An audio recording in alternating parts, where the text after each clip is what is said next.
This poem may be a little bit outdated, but will never be irrelevant. I read in the paper the other day, cop killer put away for good, so they say. And I immediately thought, what about them killer cops whose fingers rock the trigger spots on their pretty Glocks, the trigger-happy idiots who are eager to fire shots and easily get off as innocent due to their title cop, or whatever their authorities say, head of neighborhood watch. You see, this is the ideal job for that grade school bully who never really grew up, but only got older, and with time his heart colder.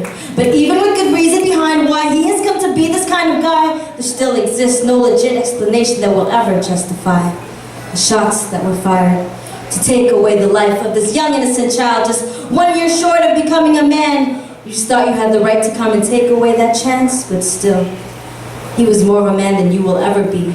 You're as honorable to this game than a biased referee, with the outcome relying on the investigation team, but you're wise that they seem to be slacking and procrastinating and thinking that that's okay when people are still waiting and are starting to lose patience, already losing faith in this whole investigation.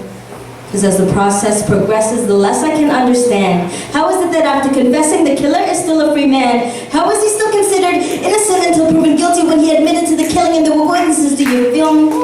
The hypocrisy in their theory is more ironic than verum. Trying to keep the streets safe, how quick they contradict their theorem.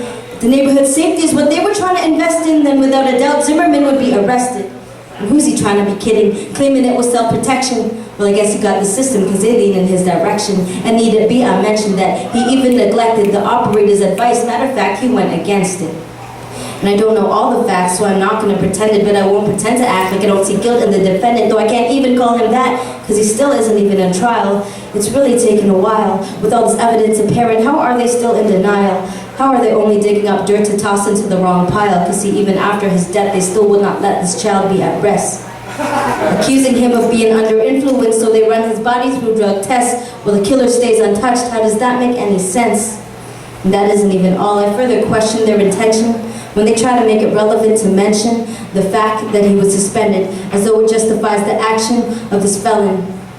And if you must know, he was on suspension for 10 days for possession of an empty bag of weed.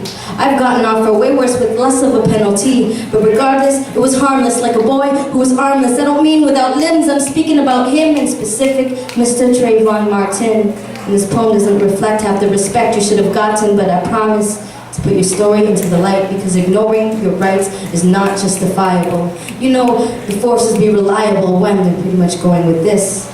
Assassination can be passed off as self-defense. Just pulling out a weapon is the only way to go against a shady black kid in a hoodie, no matter how little, because there's no other means of protection against Arizona and Skittles.